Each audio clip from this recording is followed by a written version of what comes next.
Welcome to the Great Basin Fire Potential Briefing for Thursday, August 30th. This is Gina McGuire-Palma.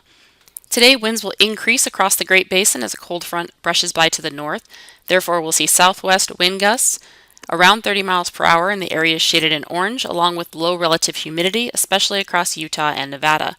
Winds will also be increasing today over northern Nevada outside of this area of orange, but gusts will be more around 20 miles per hour, and we'll also see some breezes 25 to 30 miles per hour along the Sierra front. On Friday, winds will decrease but still remain somewhat breezy over southern Idaho and southern Utah. Today we'll also see a few isolated showers or thunderstorms across parts of Idaho, and then on Friday, showers and thunderstorms will increase over the eastern half of Utah. Yesterday, we saw no lightning in the geographic area, but a few lightning strikes just outside of the region in far northwest Nevada, which did not bring much of any precipitation. The radar returns over north-central Nevada were false radar returns, therefore dry conditions persisted across the Great Basin yesterday. Light initial attack was reported across the Great Basin with these quiet conditions. Over the last 7 days, precipitation has targeted the north and eastern half of the basin, and some areas did see above normal precipitation with that. Over the last 2 weeks, a very similar pattern where precipitation targets the north and east, and has seen some above normal precipitation for the 2-week period, but for the most part near to below normal precipitation with little if any rainfall over parts of southwest Idaho into much of Nevada.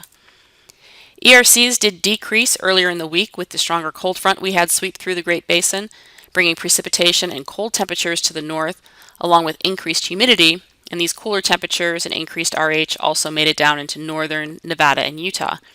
ERCs dropped more significantly in the north, but still remain between the 80th and 90th percentile over much of western and northern Nevada, into northern Utah and far southern Idaho. Looking at some of our ERC graphs, you can see the sharp decline over Idaho, with the ERCs with that cold front that moved through, dropping ERCs to near normal. And then also over northern and eastern Nevada, where we did see the cooler temperatures, ERCs dropped a little bit, but still remain well above normal as those areas did not receive moisture. It's also one thing to note that even when ERCs are near normal with the grass crop we have over western and northern Nevada, northern Utah, and into southern Idaho, we still could see rapid fire spread and good size to the fires just due to the fine fuels. The satellite loop from this morning shows the cold front moving into the northern Rockies. This is what will increase our winds across the Great Basin today. We're also seeing some cloud cover and some elevated showers in mainly far eastern Idaho and also far northern Utah. Some of this cloud cover moving across the area may limit some of the winds we see today across Utah and eastern Nevada as we get into the afternoon. Now looking at how those winds will affect our smoke dispersion, giving activity on the fires. Looking at the smoke today, we will see smoke return to Idaho and the northern and western parts of the Great Basin as those winds shift to the southwest. And smoke will likely continue on Friday as those winds again are more westerly to southwesterly across the basin. Smoke will start to be pushed a little bit further south as we get into Saturday into much of Nevada and Utah.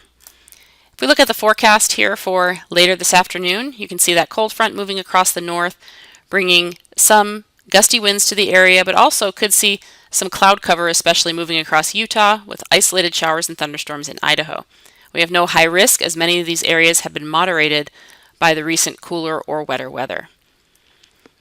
Looking at relative humidity today, it will drop into the single digits to teens across much of the southern half of the Great Basin and a little bit higher further north.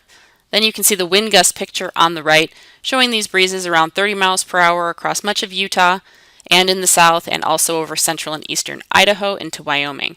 Also, you can see the gusty winds also along the Sierra front later this afternoon. As we move into Friday, this front pushes well off to the east. However, still remnant moisture out ahead of the front over eastern Utah will continue on Friday. Therefore, we'll see greater lightning coverage over the eastern half of Utah that we haven't seen in recent days. Otherwise, no real changes to our significant fire potential. Looking at Friday, you can see the depiction of where those showers and thunderstorms may be located by Friday afternoon. These will be a mix of wet and dry, but wetter as you go further south. We'll also see some breezy winds, so these storms will be moving at a fairly decent rate across much of Utah. And you can see the breezy winds still over southern Idaho, but not quite as strong as what we'll see today. On Saturday, drier air pushes eastward across the basin. Therefore, any lightning activity over far eastern Utah on Saturday will be much less than what we will see on Friday. And again, still no high risk, but continued drying going on in Nevada, northern Utah, into western Idaho. On Saturday, very similar conditions with the relative humidity, but the winds will decrease region-wide. Still have some gusts in the 20s up across Idaho, but much lighter winds further south. Also, the wind direction will shift to the northwest, which is why that smoke will be pushed further south on Saturday. Forecast amounts of precipitation show any rainfall with those thunderstorms predominantly on Friday over eastern Utah. As we move into Sunday, dry air really spreads across the Great Basin. We're not really seeing much lightning activity at all.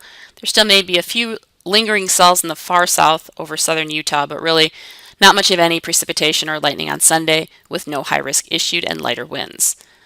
Going into Monday, we have a cold front dropping into the far north. This may start to increase winds a little bit across Idaho on Monday, but still looking at dry conditions region-wide with no high risk. As we go into Tuesday, we may start to see some moisture move back north again into parts of southern and eastern portion of the Great Basin. However, models have been really having a hard time handling the moisture return as we get into next week, so this forecast may change in the coming days. We have no high risk issued as these areas again are fairly moist with some of the conditions we've seen recently with low ERCs. On Wednesday, that thunderstorm activity may push further north. Again, it's really hard to tell as we get into the middle of next week where thunderstorms will be located. So no high risk have been issued. Forecast amounts of precipitation are shown here. The majority of the precipitation over eastern Utah will occur on Friday, but as we get into next week, we could see some of that moisture push further north. Looking at the extended outlook, the 8 to 14-day outlook, that takes us into the second week of September, looking at a return of above normal temperatures to the south and near normal in the north, with generally dry conditions continuing in the northern part of the basin as those cold fronts continue to move through. However, again, we'll continue to watch this as the pattern can change significantly in the next 2 weeks. That concludes our webcast for today. Check back tomorrow for the latest updates.